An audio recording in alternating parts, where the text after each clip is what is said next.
घमंडी सौतेली बहन चली ससुराल। पिताजी, मेरे लिए आते वक्त चॉकलेट केक लेते हुए आना। आज मेरा बहुत मन कर रहा है चॉकलेट केक खाने का।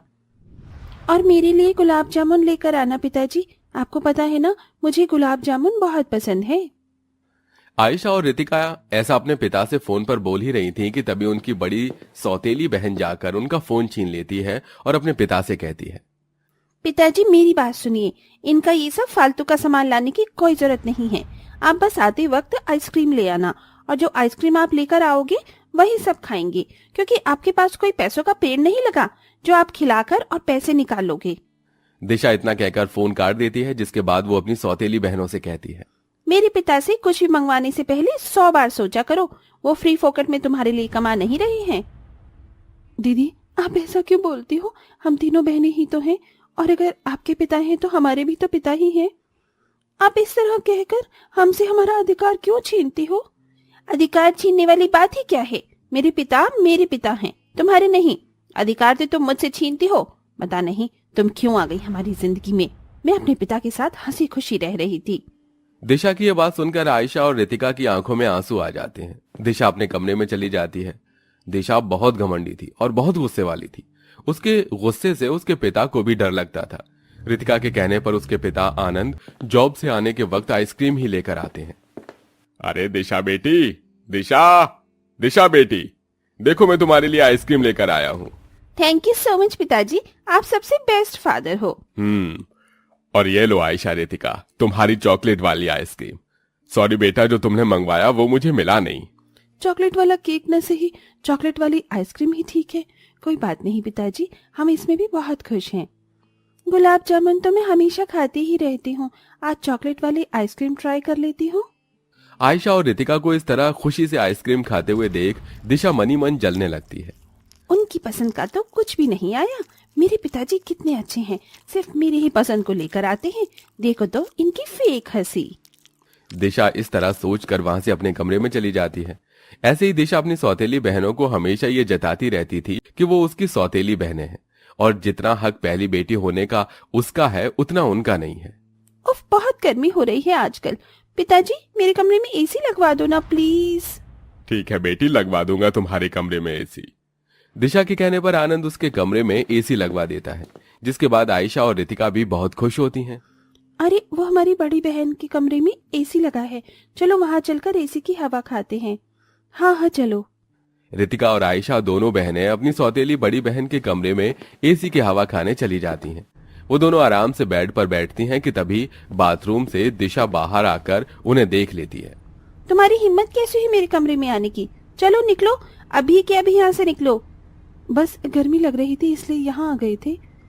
गर्मी में तुम्हारी जगह यहाँ एसी में बैठने की नहीं, बल्कि रसोई में खाना बनाने की है। अब तुम दोनों चले जाओ रसोई में और जाकर खाना बना लो। दिशा के इतना कहने पर बेचारी दोनों सौतेली बहन कमरे से बाहर आ जाती हैं। इसके बारे में उनकी माँ हेमलता को कुछ भी नहीं पता था। आज मेरी दोनों प्यारी बेटियां क्या बना रही हैं? आज मैं कचौरियां बना रही हूँ माँ, और मैं चटनी के साथ रायता बना रही हूँ। चलो अच्छी बात है। सबसे पहले अपनी बड़ी बहन के लिए खाना निकाल देना, मैं उसे अपने हाथों से देने जाऊंगी। हेमलता खाना बनाने के बाद अपने हाथों से थाली सजाकर अपनी बड़ी सौतेली बेटी के कमरे में लेकर जाती है। दिशा देखो, मैं तुम्हारे लिए खाना लेकर आई हूँ। किसने कहा था आपको खाना लाने के लिए? मुझे अभी भूख नहीं है, इसे लेकर चली जाओ यहाँ से। अरे बेटी, सामने आए खाने को ऐसे ठुकराते नहीं है। चलो तुम खाना खा लो।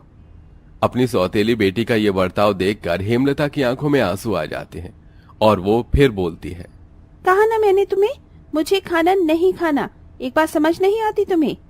इतना घमंड अच्छा नहीं होता बेटी, भगवान सब देखता है। मैं तो कभी कभी ये सोचती हूँ कि कहीं तुम्हारा ये घमंड ले ना डूबे। हेमलता भी वहां से चली जाती है। ऐसे ही कुछ दिन बीतने के बाद दिशा पहले से और भी ज्यादा घमंडी हो जाती है। वो अपने आगे किसी को कुछ नहीं समझती। इसी के चलते हेमलता आनंद से एक रात कहती है, मैं सोच रही थी कि दिशा बड़ी हो गई है, क्यों ना उसकी शादी के लिए कोई लड़का ढूंढे। ये बात मैं तुमसे कब से कहना चाहता था, लेकिन कह नहीं पाया। एक लड़का मेरी नजर में है, पढ़ा लिखा है और अच्छे परिवार से है। ठीक है, फिर एक बार दिशा के लिए लड़का देख लीजिए। हेमलता के कहने पर आनंद लड़का देखने के साथ साथ रिश्ते की बात को पक्का भी कराता है। बहुत जल्द दिशा की शादी अमीर परिवार में हो जाती है, जहां उसे जेठानी, नंद, सास तीनों मिलती हैं। जैसा कि दिशा ने सोचा था, ससुराल में वैसा बिल्कुल भी नहीं था। पहले दिन से ही उसकी जेठानी और नंद उसके ऊपर तानाशाही शुरू कर देती हैं। अरे ये क्या भाभी, आपको घर में काम करना भी नहीं आता? ये बर्तन देखना जरा, आपने सही से धोए भी नहीं हैं। देवरानी जी, ससुराल में आने से पहले कम से कम घर के काम तो सीख ही लेती। आशा और रूपाली दोनों मिलकर दिशा को सुनवाने के लिए उसके अच्छे कामों को भी बिगाड़ देते हैं। लगता है देवरानी जी ने बहुत मेहनत से खाना बनाया है। थोड़ी मेहनत मैं भी दिखा देती हूँ इनके खाने में। आशा बहुत सारा नमक और मिर्च खाने में डाल देती है और वहां से चली जाती है। जब दिशा सभी को खाना परोसती है तो इतना नमक और मिर्ची वाला खाना खाते ही सब लोग खाना मुंह से बाहर निकाल देते हैं। बहू, ये क्या बनाया है तुमने? खाने में सिर्फ नमक और मिर्च ही लग रही है। अरे मारना चाहती हो क्या हमें?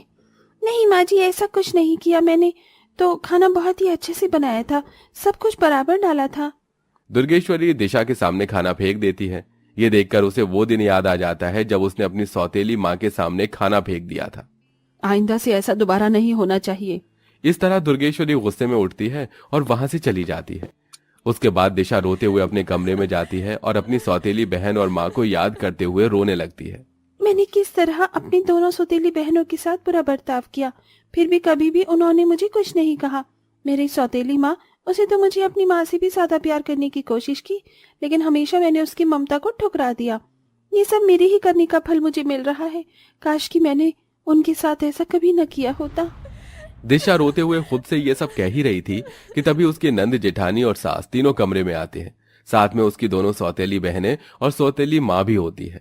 जब उसकी शादी हुई थी तो हम लोग बहुत खुश हुए थे और एक दूसरे को कह रहे थे कि हमारी सौतेली बहन चली ससुराल।